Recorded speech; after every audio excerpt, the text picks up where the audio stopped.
बहुत ही गरीब चिड़िया थी। किराया न दे पाने के कारण उसका मकान मालिक उसे घर से बाहर निकाल देता है। तब टूनी एक छोटा सा घोंसला डालकर अपनी बेटी के साथ उसमें रहने लगती है। एक दिन, माँ, मुझे बहुत जोर की भूख लग रही है। सुबह से तुमने मुझे कुछ खाने को नहीं दिया। बेटा, घर में खाने को एक भी दाना नहीं है। मैं तुझे कहाँ से खाना खिलाऊं? तू रुक, मैं पड़ोस में जाकर देखती हूँ, अगर कुछ खाने को मिल जाए तो। टूनी अपनी पड़ोसन के घर जाती है। मेरी बेटी भूखी है बहन, कुछ खाने को हो तो दे दो। अरे तुम यहाँ भीख मांगने आई हो? मुझे तुम्हें भीख देने के लिए कुछ भी नहीं है। भरी जवानी में अपने पति को खा गई। तुम्हारी तो परछाई भी किसी पर पड़नी नहीं चाहिए। जल्दी हटो मेरे दरवाजे से। बहन, मेरे साथ ऐसा बर्ताव क्यों कर रही हो? भूखे को खाना खिलाना तो पुण्य का काम होता है। मुझे ऐसा पुण्य नहीं चाहिए। जल्दी हटो मेरे दरवाजे से, मुझे बहुत सारे काम करने हैं। बहन लाओ, मैं तुम्हारा काम कर देती हूँ, पर मुझे खाने को कुछ दे दो। देखो, मैं तुमसे कह रही हूँ ना, तुम यहाँ से जाओ। तुम हटती क्यों नहीं? नहीं तो मैं अभी पुलिस को बुला लूंगी। नहीं नहीं बहन, पुलिस नहीं बुलाना, मैं जा रही हूँ। टूनी दुखी मन से वापस घर लौट आती है। बेटा, इस जमाने में गरीबों की मदद कोई नहीं करता। चल, मैं तुझे लेकर जंगल में चलती हूँ, वही कुछ मिल जाएगा तो तुझे खिला दूंगी। अगर आज तेरे पापा जिंदा होते तो आज तेरी हालत ऐसी ना होती। टूनी टुनटुनी को लेकर रोती हुई जंगल में जाती है। वहाँ एक साधु ध्यान लगाए हुए बैठा था। महात्मा जी, मेरी मदद कीजिए। मैं बहुत गरीब हूँ और बहुत दुखी भी हूँ। घर में खाने पीने को कुछ भी नहीं है। मेरा घोंसला भी टूटा फूटा है। महात्मा जी, आप मेरी मदद करिए। साधु अपनी आंखें खोलता है। बेटी, अब तुम्हारे दुख के दिन कट गए। मैंने तुम्हारी सारी बातों को सुन लिया है। ये लो जादुई मिट्टी, इससे जाकर एक मिट्टी का घर बनाओ। घर बनते ही तेरे सारे दुख दूर हो जाएंगे। और ये लो फल, इसे तुम और तुम्हारी बेटी खा लो। इसे खाकर इसका बीज अपने आंगन में लगा देना। ये जादुई फल है, ये सालों साल तुम्हारे पेड़ पर लगे रहेंगे।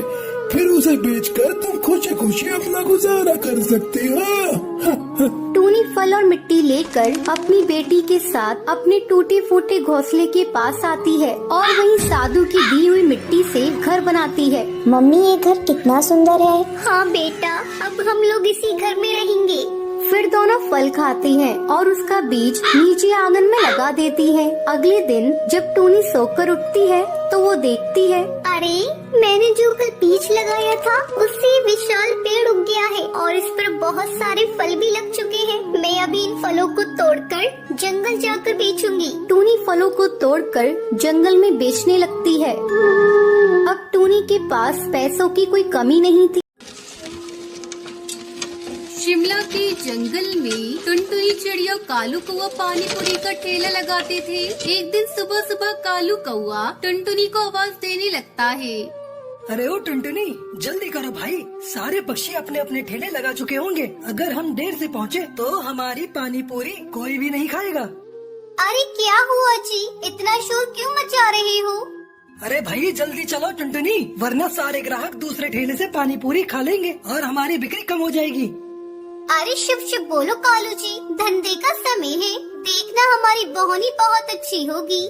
टुनटुनी पानी पूरी का मसाला बहुत ही चटपटा बनाती थी, जिसके चलते उसकी पानी पूरी सबसे पहले बिक जाया करती थी। उस दिन भी ऐसा ही हुआ, उनकी पानी पूरी सबसे पहले बिक गई। कालू जी, अब हमारे पास काफी पैसे इकट्ठे हो गए हैं। ऐसा करिए, आप कल ही जाकर हरी तोता जी को अपना पक्का मकान बनाने को बोल दीजिए। ठीक है टुनटुनी, मैं कल नहीं आज ही जाकर हरी तोता से बोल दूंगा। शाम को कालू कौआ हरी तोता के पास जा रहा था, तभी नदी किनारे कौवी उसे मिलती है। ये कौवी तो नदी में छलांग लगाने जा रही है, मुझे इसे बचाना होगा। छोड़ दो मुझे छोड़ दो, मैं मर जाना चाहती हूँ। अरे तुम मरना क्यों चाहती हो? तुम तो इतनी सुंदर हो, तुम्हें किस बात का दुख है? मेरा इस दुनिया में कोई भी नहीं है। जहाँ भी जाती हूँ सब मुझे गंदी नजरों से देखते हैं। मुझे मत रोको, मेरा मर जाना ही बेहतर है। इस तरह मरने से कुछ भी नहीं होगा, हिम्मत रखो। ऊपर वाले ने तुम्हें अपना जीवन इस तरह नष्ट करने के लिए नहीं दिया है। तुम मेरे साथ मेरे घर चलो, घर में मेरी पत्नी है, तुम्हें अच्छा लगेगा। कालू उस कौवी को लेकर अपने घर आता है। अरे कालू जी, ये कौवे कौन है आपके साथ और आप इसे यहाँ लेकर क्यों आए हो? कालू कुछ कहता इससे पहले ही वो कौवी कहती है, दीदी मेरा नाम सुंदरी है। मैं बहुत ही अभागन हूँ, मरना चाहती थी पर कालू जी ने मुझे मरने नहीं दिया और यहाँ ले आए। हाँ टुनटुनी, ये दुखियारी कहाँ जाती, फिर से मरने की कोशिश करती, इसलिए मैं यहाँ लेकर आ गया। अरे ये तो बहुत अच्छा किया कालू जी, आपने किसी की जान बचाई। सुंदरी, तुम्हें यहाँ किसी भी चीज की जरूरत हो तो मुझे बताना, इसे अपना घर समझो। धीरे धीरे समय गुजरने लगता है। टुनटुनी अपने काम में लगी रहती। उधर कालू कौवा किसी न किसी बहाने सुंदरी के साथ ज्यादा समय गुजारने लगा।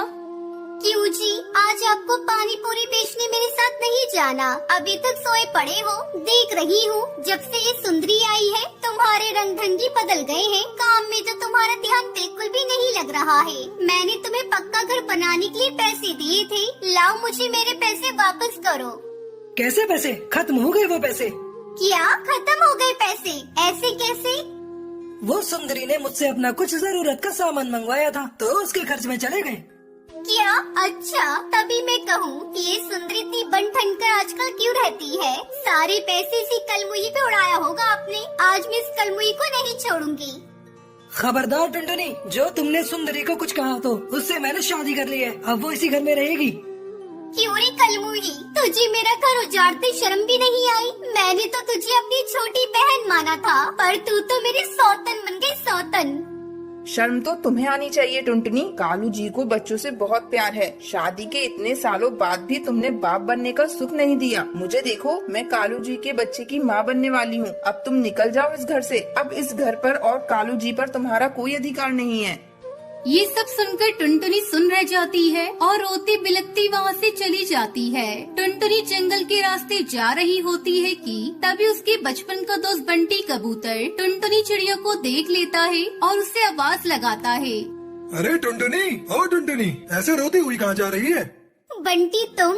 टुनटुनी चिड़िया बंटी कबूतर को सारी बात बताती है। बंटी कबूतर सारी बात सुनकर टुनटुनी चिड़िया से कहता है, अब तुम ये रोना धोना छोड़ो और जिंदगी की एक नई शुरुआत करो। और तुम गोलगप्पे बनाना जानती हो ना? मेरी दुकान खाली पड़ी है, तुम वहाँ अपने गोलगप्पे बेचो और अपनी आगे की जिंदगी बिताओ। कुछ दिन ऐसे ही गुजर जाते हैं। टुनटुनी के गोलगप्पे पूरे जंगल में मशहूर हो जाते हैं। धीरे धीरे टुनटुनी चिड़िया को बंटी कबूतर से प्यार हो जाता है और वो दोनों शादी कर लेते हैं। फिर दोनों खुशी खुशी एक साथ रहने लगते। चिड़िया अपने 3 बच्चों के साथ हिमाचल में रहती थी।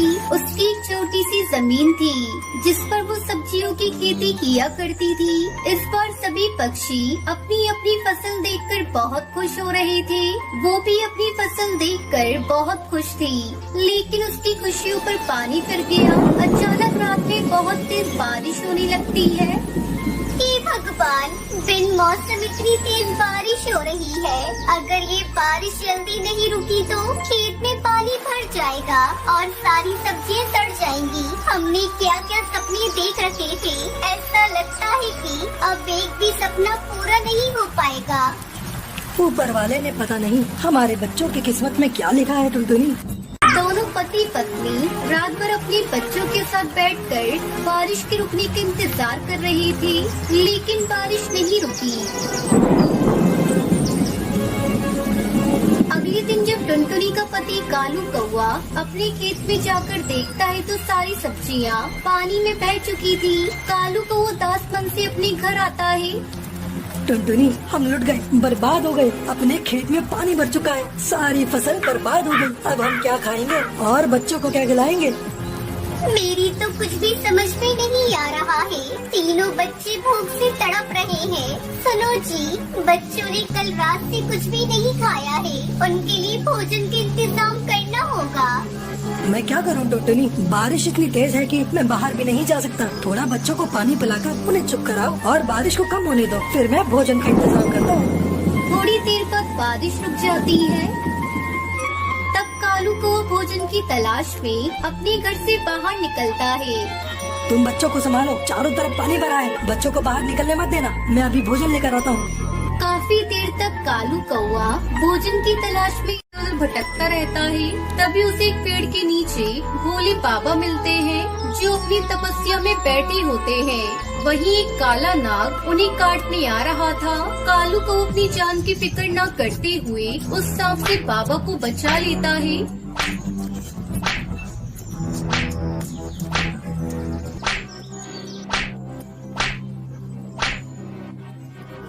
बहुत खूब बेटा, तुमने अपनी जान की परवाह ना करते हुए मेरी जान बचाई है। बोलो तुम्हें क्या चाहिए? बाबा, बारिश में हमारी सारी फसल खराब हो गई। हमारे पास भोजन के लिए पैसे नहीं है।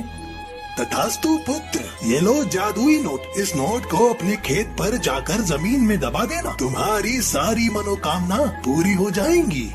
कालू उस जादुई नोट को उठाकर अपने घर लेकर आता है।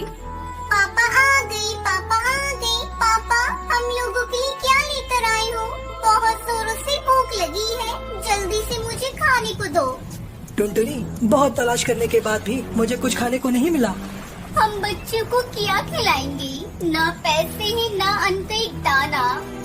टुनटुनी, मुझे एक बाबा मिले थे। उन्होंने ये जादुई नोट दिया है और जमीन में दबाने को कहा है। अगले दिन जब बारिश रुकती है तब टुनटुनी उस जादुई नोट को खेत में बो देती है। कुछ दिनों बाद जब दोनों पति पत्नी अपने खेत में वापस जाते हैं तो उनकी खुशी का ठिकाना नहीं रहता। जहाँ पर उन्होंने जादुई नोट को बोया था वहाँ पर कई पैसों के पेड़ उगाए थे और उन पर 500 के नोट लगे हुए थे। अरे टुनटुनी, ये क्या? अरे अपने खेत में पैसों के पेड़ कहाँ से आ गए? कालू जी, ये सब आपके कर्मों का फल है। अगर आप उस दिन बाबा की मदद न करते तो आज हमें ये पैसों का पेड़ नहीं मिलता। फिर दोनों पति पत्नी पैसों को तोड़ते हैं और उन्हें ले जाकर बाजार से कुछ खाने को लाते हैं, जिससे उनकी और उनके बच्चों की भूख मिट जाती है। दोनों पति पत्नी पैसों की खेती करके अपने बच्चों के साथ खुशी खुशी कश्मीर के जंगल में टुनटुनी चिड़िया अपने 2 बच्चों के साथ रहती थी।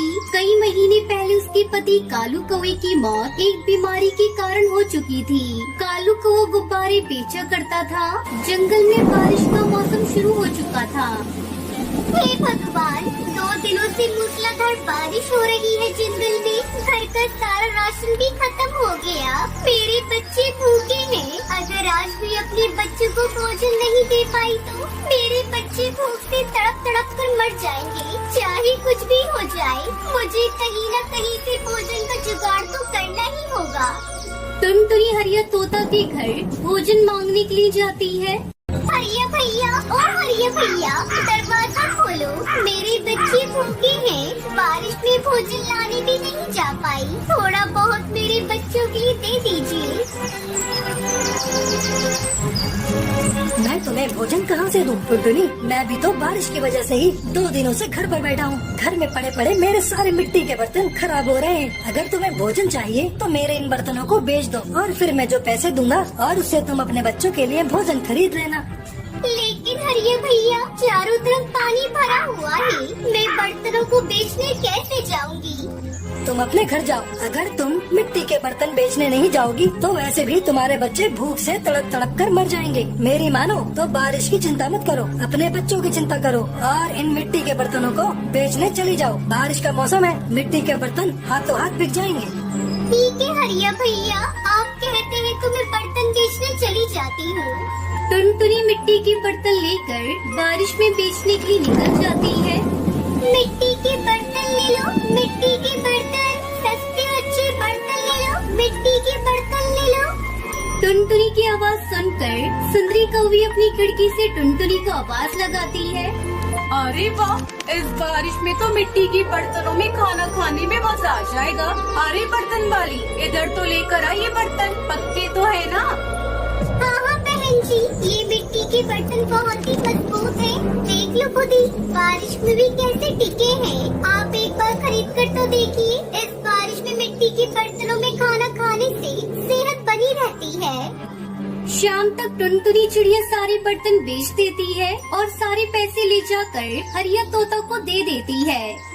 अरे वाह, तूने तो बहुत ही जल्दी सारे बर्तन बेच दिए। ये लो पैसे और ये 2 मिट्टी के बर्तन भी रख लो। तुम अपने बच्चों को इसमें खाना खिला देना। टुनटुनी पैसे और बर्तन लेकर वहाँ से चली जाती है। और रास्ते में से अपने बच्चों के थोड़े भुट्टे के दाने ले लेती है। जब वो घर पहुंचती है तो उसका घर तो वहाँ था ही नहीं। तेज बारिश में उसका घर टूटकर बह चुका था। दोनों बच्चे पास के पेड़ पर बैठकर रो रहे थे। मम्मा, अपना घर बारिश में टूटकर बह गया। बच्चों, तुम लोग सुरक्षित तो हो ना? तुम्हें कहीं चोट तो नहीं लगी? नहीं मम्मा, हमें कहीं चोट नहीं लगी, लेकिन हमारा घर टूट गया। अब हम कहाँ रहेंगे मम्मा? अभी तुम लोग घर की चिंता मत करो। ये लो कुछ भुट्टे के दाने हैं, इसे खाकर अपनी भूख मिटाओ। तभी वहाँ से एक परी गुजर रही होती है। वो उस बेसहारा माँ को देखकर रुक जाती है। क्या हुआ चिड़िया रानी, तुम उदास क्यों हो? परी माँ, मेरा नाम टुनटुनी है और ये मेरे बच्चे हैं। बारिश में हमारा घर टूट गया है। अब हम बेसहारा हैं, खाने को भी नहीं है। उस बेसहारा माँ की बातें सुनकर परी अपनी जादुई छड़ी से उन्हें जादुई मिट्टी और फल के बीज देती है। टुनटुनी इस जादुई मिट्टी में उन बीजों को दबा देती है। 2 दिनों बाद जब बारिश रुकती है तब वो अगले दिन अपने बच्चों के साथ उस जादुई बीज को जहाँ दबाए थे उसे देखने के लिए जाते हैं तो देखकर आश्चर्यचकित रह जाते हैं। वहाँ पर सभी तरह के फल लगे हुए थे और उसी पेड़ की एक डाल पर मिट्टी के घर भी था। ये देखकर टुनटुनी उसके बच्चे बहुत खुश हो जाते हैं। तभी टुनटुनी की बेटी पिंकी कहती है, मम्मा मम्मा, वो देखो, हमारे इन फलों के पेड़ पे घर भी है। हाँ बेटा, मैं भी देख रही हूँ। चलो पास जाकर देखते हैं। वो खुशी खुशी उस जादुई मिट्टी के घर में रहने लगते हैं। उनके पास अब ना तो भोजन की कमी थी और ना ही रहने की दिक्कत थी। वो सब अपनी जिंदगी हंसी खुशी बिताने लगी।